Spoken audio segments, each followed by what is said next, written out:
तो मैंने अपनी बेटी को कहा कि तुम्हारी माँ नहीं समझती कि मैं 9 बजे सोने वाला हूँ और 3:30 बजे तहज्जुद के लिए उठने वाला हूँ। सारी ज़िंदगी मैंने इसके साथ गुजारी है और इसको पता नहीं कि चंद दिन पहले 13 अक्टूबर की सुबह को जो मुझे उठा के ये गार्डन ले गए, उस वक्त मेरी वीडियो बनाई। और आजकल वीडियो को कन्वर्ट करना, ये वीडियो बनाना कोई मुश्किल काम न। तो फिर सिसकियों में बोलती रही कि डैडी ये किसी और की नहीं है,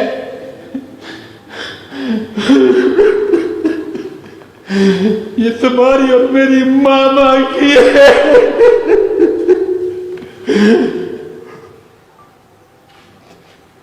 देखा बेटा ये कैसे मुमकिन है।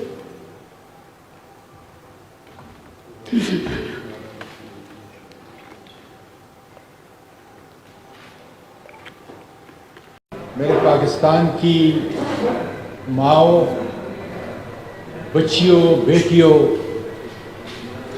पाकिस्तान के दानिश्वरों, वकला, तालिब इल्म, मेरे आर्मी से ताल्लुक़ रखने वाले काबिल कदर एक सिपाही से लेकर जर्नल तक तमाम मुल्क के जजेस, और फिर मैं मुखातिब हूँ सेनेट के चेयरमैन सादिक संजरानी से। मेरे दोस्तों, वाक़या कुछ इस तरह है कि मैंने चंद दिन पहले एक प्रेस कॉन्फ्रेंस की और जिसमें बड़ी वजाहत के साथ अल्लाह के फजल से ये कहा कि मुझको इसलिए कोई दबा नहीं सकता कि अल्लाह के फजल से मैंने करप्शन नहीं की। मैंने इस मुल्क की कोई चीज़ ली नहीं, इस मुल्क को दिया है और उसकी सारी तफसील सुप्रीम कोर्ट ऑफ पाकिस्तान के मीडिया टॉक के अंदर जो है आपने वो सुनी।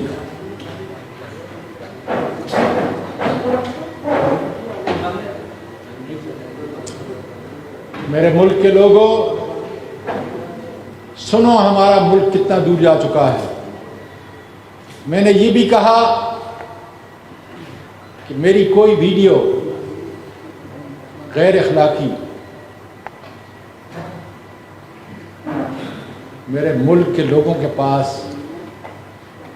मुक़्तदर हलकों के पास नहीं होगी।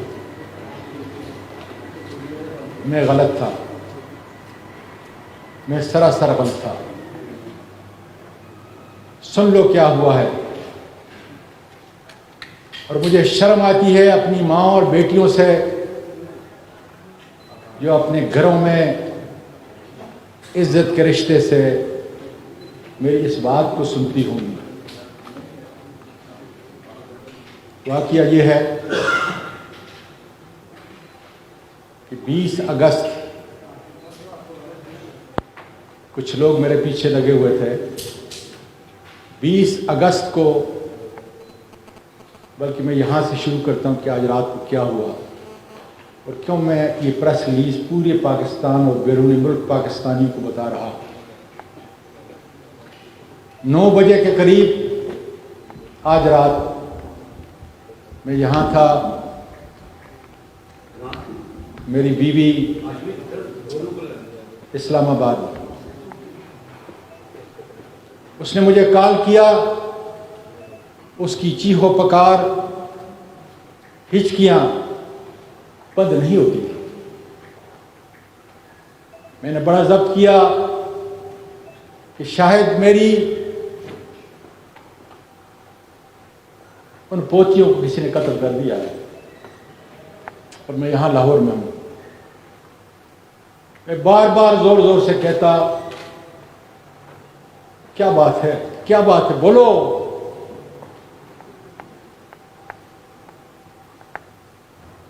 से आवाज नहीं निकलती थी, चीखो पुकार के रहा। एक दफा, 2 दफा तंग हुआ। ये सिलसिला को 4-5 मिनट तक चलता रहा। उसके बाद मेरी बेटी जो अमेरिका से सिर्फ इस वाक़ये के लिए आई हुई है, मैंने उसको कॉल किया। मैंने कहा बेटा, तुम्हारी 2 जवान बेटियां हैं, न मुझसे और न तुम्हारी माँ से तुम्हारी कोई चीज़ छुपी हुई है। हमने तो तुम्हें इस तरह अपने हाथों में नहलाया और बड़ा किया है। मेरी सबसे अजीज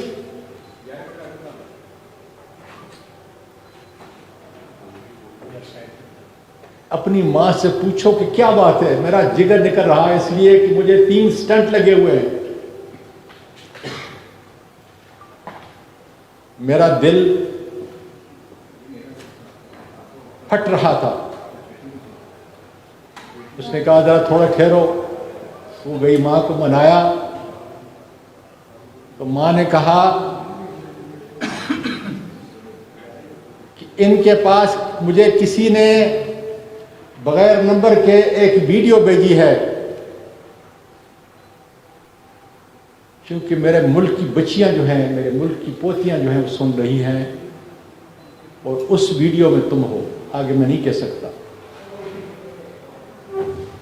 तो मैंने अपनी बेटी को कहा कि तुम्हारी माँ नहीं समझती कि मैं 9 बजे सोने वाला हूँ और 3:30 बजे तहज्जुद के लिए उठने वाला हूँ। सारी ज़िंदगी मैंने इसके साथ गुजारी है और इसको पता नहीं कि चंद दिन पहले 13 अक्टूबर की सुबह को जो मुझे उठा के ये गार्डन ले गए, उस वक्त मेरी वीडियो बनाई। और आजकल वीडियो को कन्वर्ट करना, जेली वीडियो बनाना कोई मुश्किल काम न। फिर सिसकियों में बोलती रही कि डैडी ये किसी और की नहीं है,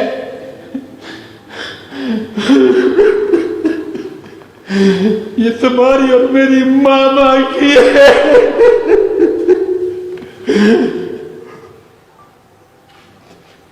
मैंने कहा बेटा ये कैसे मुमकिन है।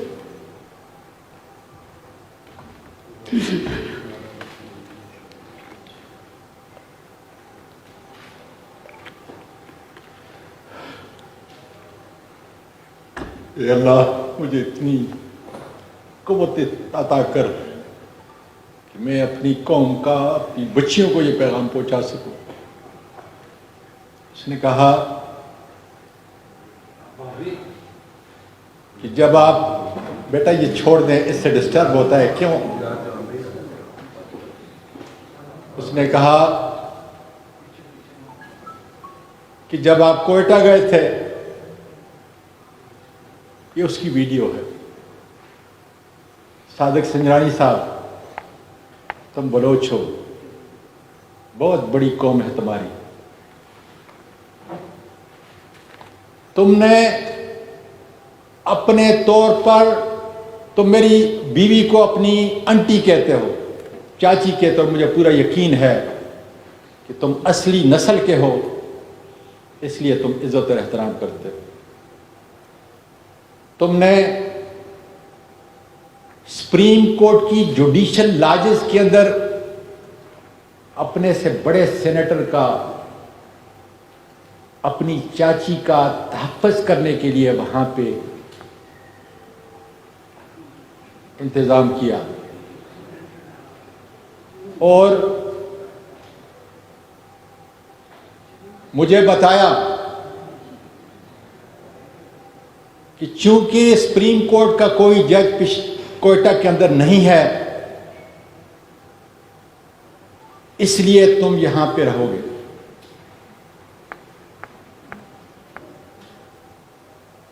मेरी बीवी जो एक महफूज जगह पे मुल्क छोड़ के चली चुकी है, ये मेरी आखिरत समाया था।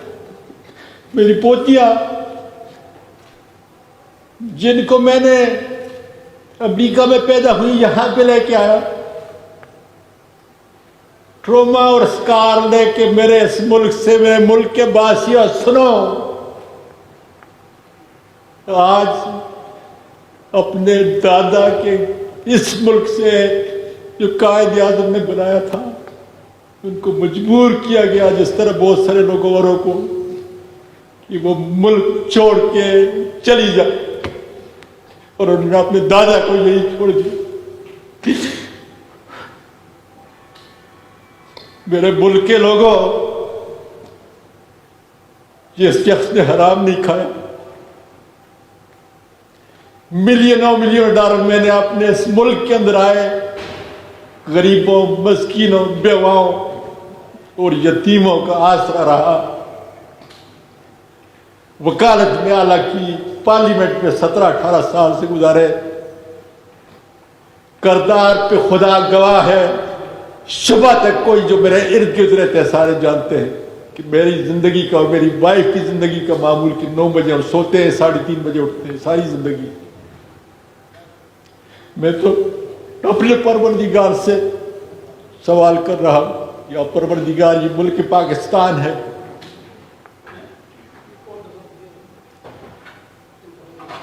ये मुल्क पाकिस्तान है जिसके अंदर एक खामद और बीवी का तकद्दस, और मैं हैरान हूं कि फौज की वर्दी में मलबूस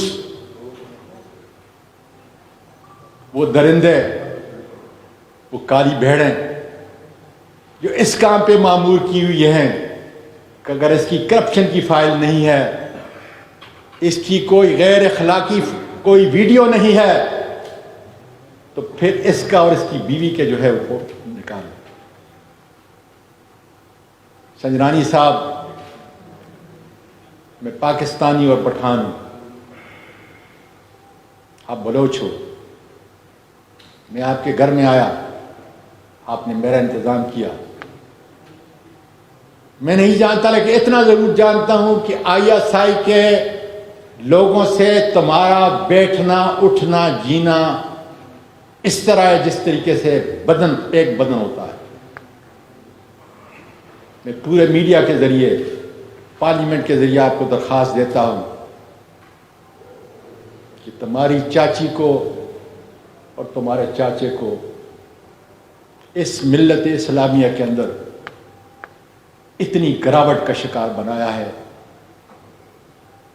क्या कोई मेरी बहन, मेरी बेटी ये सोच सकती है कि उसके घर के अंदर उसका अपना बाप और उसकी अपनी मां, और उस दर्द को देखो कि अगर वो तस्वीरें बाहर चली जाए। इन्होंने 9 बजे जालिमों ने एक अननोन नंबर से मेरी वाइफ को वीडियो भेजी। मेरे मुल्क के लोगों, मैं तो 2001 के अंदर इस मुल्क में आया था कि इस मुल्क की खिदमत करूं। इस मुल्क ने मुझे इतना इतना कुछ दिया, इतनी इज्जत दी, लेकिन क्या ISI की ये काली भेड़ें जिन्होंने इस मुल्क की रवायात को, इस मुल्क के अखलाक को, इस मुल्क के करदार को तबाह करके रख दिया है, सब ठेके इनके, लोगों को लड़ाते हैं, लोगों को मारते हैं, कत्ल करते हैं। और अल्लाह तेरा शुक्र है कि मेरी प्यारी बीबी जो नानी भी थी और दादी भी थी, मेरी बहू और मेरी 3 पोतियां हिफाजत से हाथ से निकल चुकी हैं। किस मुल्क से? ये अफ्रीका नहीं है, ये ला इलाहा इल्लल्लाह मुहम्मद रसूलुल्लाह के मुताबिक बना। बाजवा साहब, मेरे ख़ानदान के कितने लोग, सिपाही से लेकर लेफ्टिनेंट जनरल तक इस मुल्क की खिदमत की, और तुम्हारा और मेरा रिश्ता कितना करीब है। जब भी हमारी हुकूमत के, हमारी कभी मुलाकात हुई, आपने हमेशा स्वाति साहब के नाम से याद किया मुझे। मैं नाम नहीं लेता इस मीडिया के ऊपर, लेकिन आप जानते हो कि आपका एक बहुत बड़ा करीबी मेरे पूरे खानदान का उससे कितना करीबी तल्लुक है।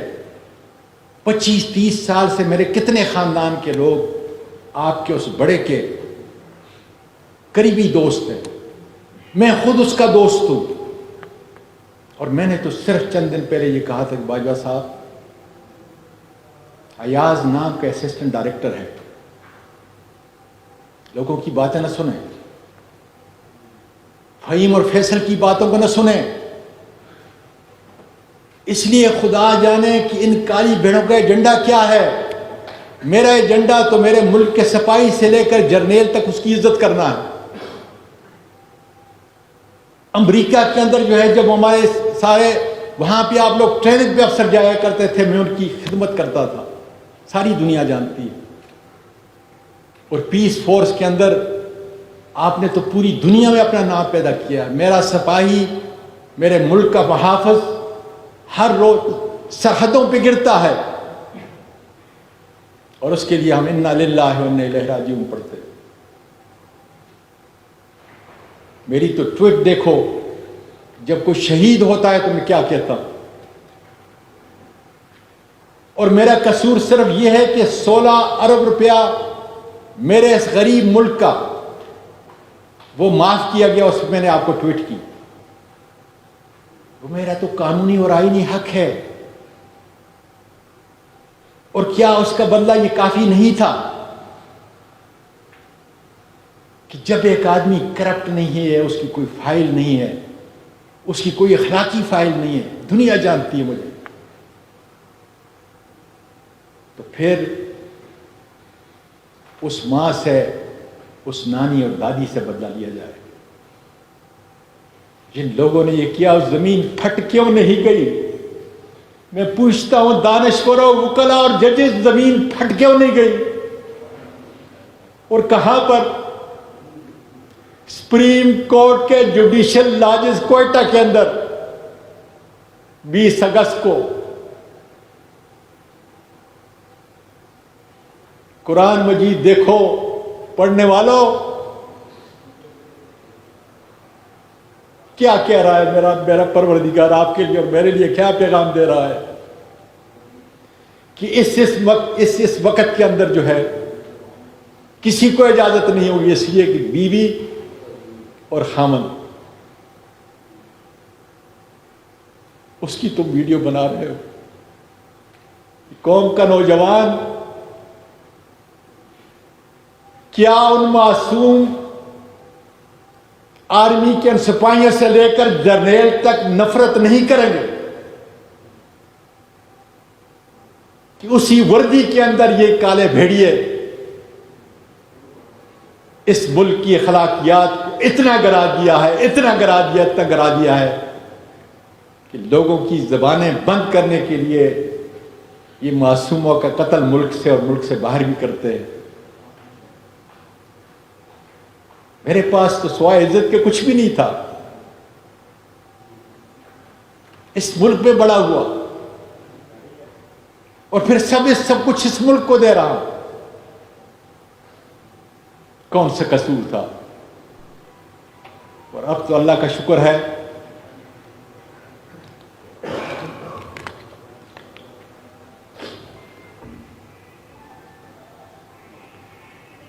किस तरह मेरी बीवी गई होगी,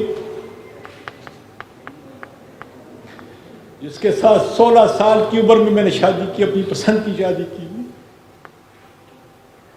जिसने मेरे पोतों को, नवासों को नहीं बल्कि पूरी फैमिली को, यतीमों और मस्कीनों के लिए, और 1 महीने में 10 दिन वो रोजे रखती है।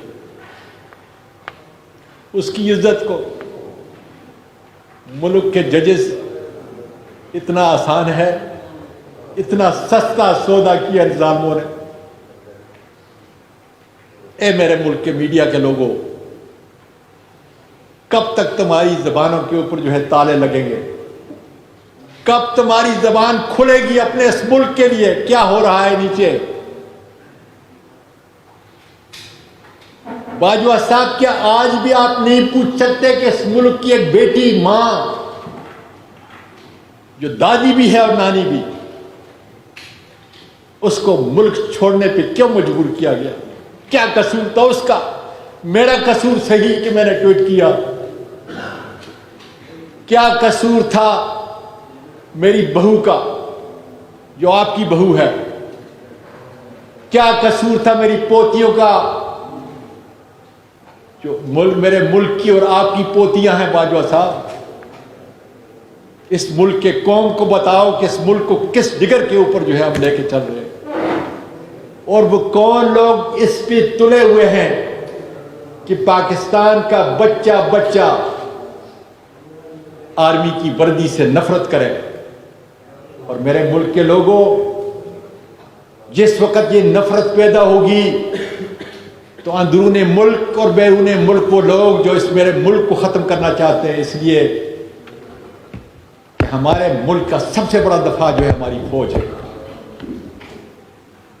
और फौज तब ताकतवर है कि उसके साथ अवाम खड़े हों। बाजवा साहब, यही बात तुमने की, वही बात मैं कर रहा हूं। और जब अवाम गिरेंगे, नफरत पैदा होगी, तो मेरे और आपके दुश्मन का सीना ठंडा होगा। और यही वो चाहते हैं कि मुल्क शाम बने, लबनान बने, इराक बने, लीबिया बने।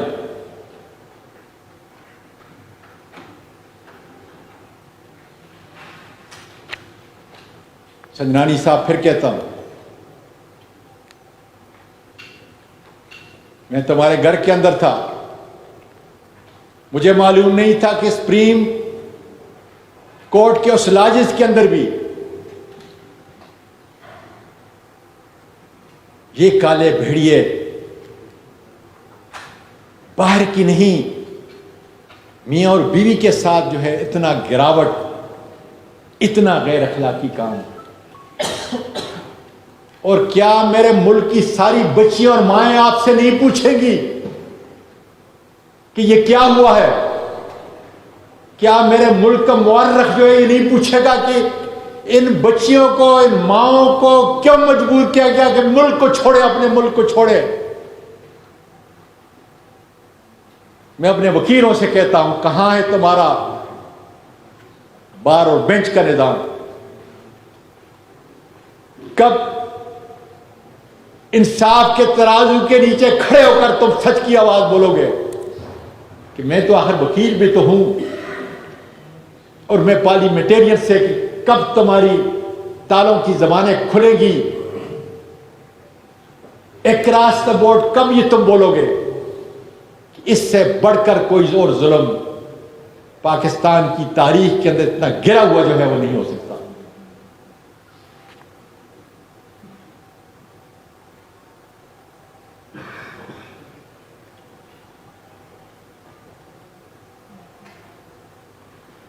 मैं कौम की माओं को कहना चाहता हूं,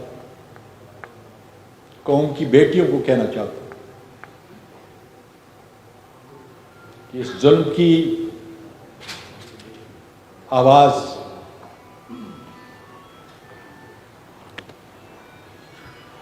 अब नहीं बंद कर सकते। अब एक काम कर सकते हैं, इंशाअल्लाह ताला मेरा ये अज़म, हकीकी आज़ादी का अज़म, ये बढ़ता रहेगा। मेरे मीडिया के लोगों, तुम्हारी आवाज़ पूरी दुनिया में पहुंचती है। अब इनके पास एक ही हरबा रह गया है, वो मुझे कत्ल करेंगे। मैं बता देता हूं कि मेरा कातिल राना सनाउल्लाह होगा, मेरा कातिल मेजर जनरल फैसल होगा, मेरा कातिल सेक्टर कमांडर फहीम होगा। और अगर बाजवा साहब ने मेहरबानी की और अयाज को GHQ ले गया तो उस वक़्त का वाक़या भी और आज का वक्त का वाक़या भी, लेकिन ये ISI के इन काली भेड़ों के अलावा कोई काम नहीं कर सकता। कि अयाज जो FIA का डायरेक्टर है, उसके साथ 3 ISI की काली भेड़ें थी जिन्होंने ये वीडियो बनाई, यही ISI की काली भेड़ है। और मुझे अगर कत्ल करेंगे, मैं अपने मौत की दवा नहीं कर सकता, मैं खुदकशी नहीं कर सकता, हराम है। इसलिए इसी मुल्क के अंदर खुदा के फजल से रहूंगा। और इस जुल्म का, इतना बड़ा जुल्म, जब आप जाएं घर में सोचें कि क्या कभी पाकिस्तानी माशरे के अंदर आर्मी के यूनिफॉर्म के अंदर ऐसे भी लोग हैं जो मेरे मुल्क की इस अजीम फौज के असली दुश्मन हैं। और क्या बाजवा साहब 5 मिनट के अंदर इन लोगों को अनर्थ नहीं कर सकते कि ये वो लोग हैं जिन्होंने किया है, और ये वो लोग हैं जो इस मुल्क को डिस्टेबलाइज की तरफ लेके जा रहे हैं। मुझे यकीन है कि आपका ये कैमरा, आपकी ये कलम नहीं रुकेगी, इसलिए कि अगर रुक गई फिर कोई आज़म सवाती, फिर उसकी पोतियां, फिर उसकी बहू और फिर उसकी बेगम इंसाफ लेडी पांव रगड़ रगड़ के दम तोड़ देंगी। और फिर खुदा जाने पाकिस्तान, आपकी सहाफत और आज़ाद मीडिया की आवाज़, खुदा जाने क्या होगी। मैं कोई सवाल नहीं लूँगा, इसलिए कि उसका जवाब सारी दुनिया में मेरी बेटियां, माएँ सुनेंगी। और मुझ में मज़ीद सकत नहीं, या परवरदिगार अगर वाकई उस्मा किया है, इस बाप किया है, मेरी पोतियों को जिस कार के साथ भेजा गया,